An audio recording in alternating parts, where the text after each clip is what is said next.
Replay in baseball. It's not only a hot issue, but it's a controversial issue, and it's one of the top issues in baseball, and that's the topic we're going to talk about this week on the 10-Minute Drill. I'm Mike Cobb, and joining me is Dick Scanlon. Dick, before we go into that, how about the U.S. Open finish? I mean, that was incredible. That was great sports. I mean, you can't have much more prolonged tension than that. And both players back and forth. One had momentum, the other had momentum. Truly one of the great sporting events I think I've witnessed in the last couple of years. I think people are going to remember that a long time. Right, and there will be replays of that, and that's our nice segue into our topic today is replay. Baseball and replay. You don't want it, I think, or you want it, and I don't think it's a good idea.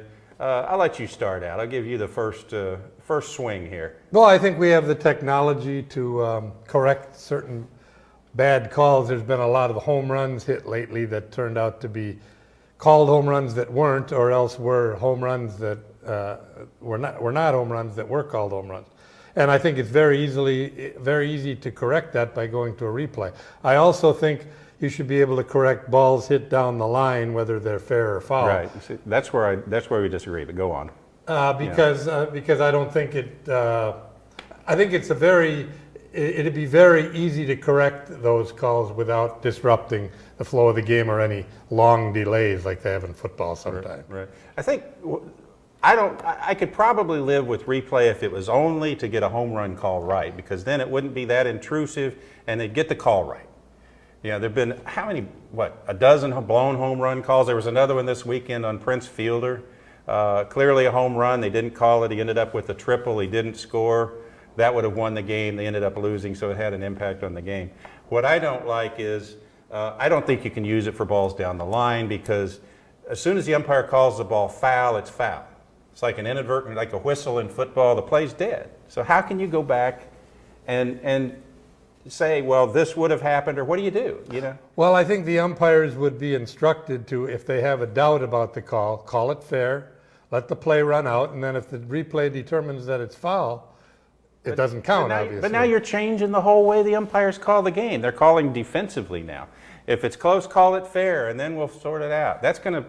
But one of the biggest arguments is it prolongs the game. That'll prolong it even more if they're calling it fair and they let the play out, and then they have a replay and come back. Nope, sorry, it's foul. Now you got to go back and play the play. There are some problems in that, but the bottom line is this is a call that you can correct with the technology that. I mean, it wouldn't be very complicated. You just put a camera down the line, and it's either fair or foul. At least you get the correct call. If a guy rips a ball down the line, he deserves a hit. I agree. But the umpires are part of the game too. Like in any sport, the officials are part of the game. They're not going to get every call right. That's right. And I would be against expanding the role of replay to a lot of things. Like you could never do it with balls and strikes. You could never do it on a ball hit over the base to determine whether it's fair or foul. It would have to be down the line. Something that you can clearly see. Right. But they're talking about using it for fan interference, and now that's going to be a judgment. It depends on camera angles and everything else. My solution, here's my solution, Dick. I'll tell you this and see what you think. Yeah, right. I want to hear this. Okay, yeah, okay. Here we go. One of two things. Either put an umpire or like a line judge or something at each foul pole, and they can tell fair or foul down the line. They can give an immediate signal if the umpire's not sure, and then the umpire can make the call, just like they do in tennis. Like tennis has a line judge. They'll also be able to see probably 90% of the home run balls by the fence, and if there's a dispute, then they can settle it that way. Either that, or let's go to, in the playoffs they have 6-man umpiring crews. Expand the umpiring crews.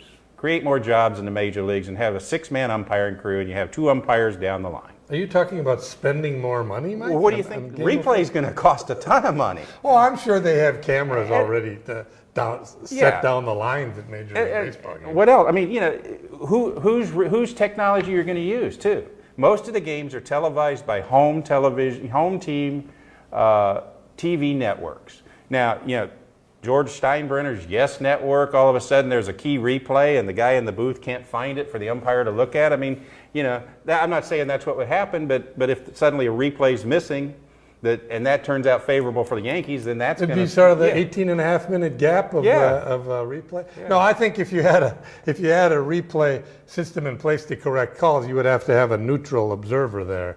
overseeing the whole thing like you do in the NFL. Right, and that's going to cost money. I agree with Any your way they do it. misgivings about taking the thing too far. I mean, obviously you could get ridiculous with this thing. Right. There are people that say, you should have some kind of a radar thing set up so that you can judge balls and strikes. I don't see how that's possible. No, I don't see that happen. Maybe in 30 years it's possible, but I hope they never go to that, because umpire balls and strikes is part of it. Each umpire has a different strike zone. That's part of the game. Right. And I hope they never go to that. But they're talking about now using it to determine if the guy caught or trapped the ball.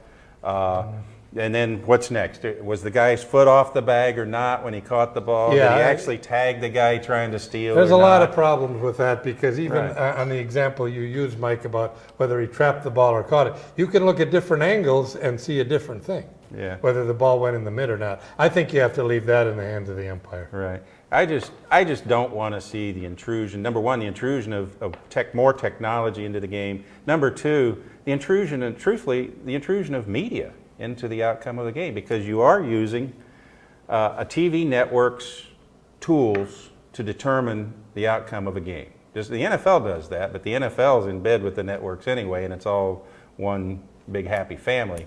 Here you've got, each team has their own network, and that, it technically still is media. Now media is going to help determine the outcomes of games.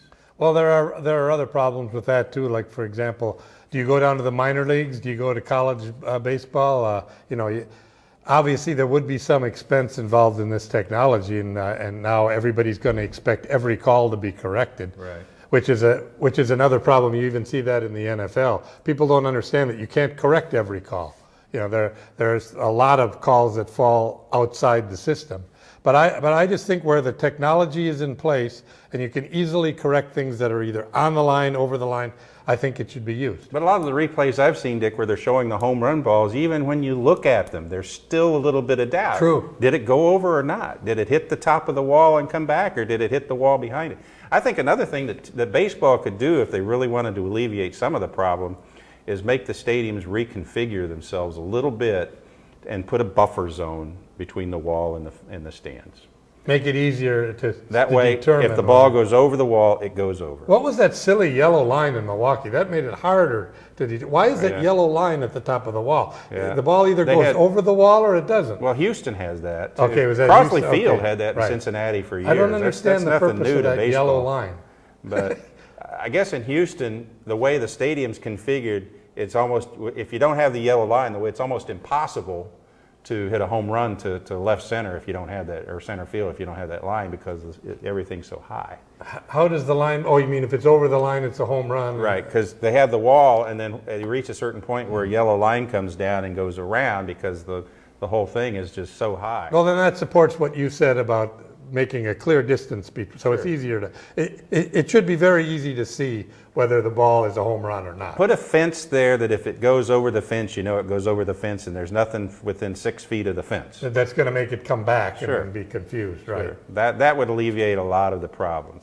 Well, obviously, Dick, you brought out some good points. I think we've shared some good chatter here back and forth, and it's something that's going to be controversial. It's probably going to be put in August. Yeah, it's going to come. And we'll see how it goes. But anyway, we've reached the point in the show where it's time for one more thing. 30 seconds. You're on the clock. What's on your mind? Well, we don't have a winner yet in the NBA Finals, but I think the great unspoken truth that Boston leads 3-2 right now as this is being shot. And I think that Doc Rivers has badly outcoached Phil Jackson in the NBA Finals, which is a big upset. Doc is not known to be an X and O specialist, but everything he's done in the finals has worked. And I think it's made a big, especially in regard to his bench, I think it's made the difference in the finals if Boston goes on to win the series. Okay, well, my one more thing is a shout out to Rocco Mediate. What a great performance in the U.S. Open. A former Florida Southern golfer, ranked 158th, had to qualify to get into the U.S. Open, and nobody gave him a chance really to even be in contention on the final day. And he was, and not only he was in contention, but he went toe-to-toe with arguably the best golfer in the history of the game. and had fun with it. He showed that he wasn't really cracking under the pressure or anything. He enjoyed the moment. He had a moment in the sun. He didn't win, but I think he earned the respect of a lot of people. So I think it was great. Way to go, Rocco. Good, as our friend Durward Buck would say, good job. Well, that does it for this week's 10-minute drill, and we will be back next week with another show. So thanks for joining us.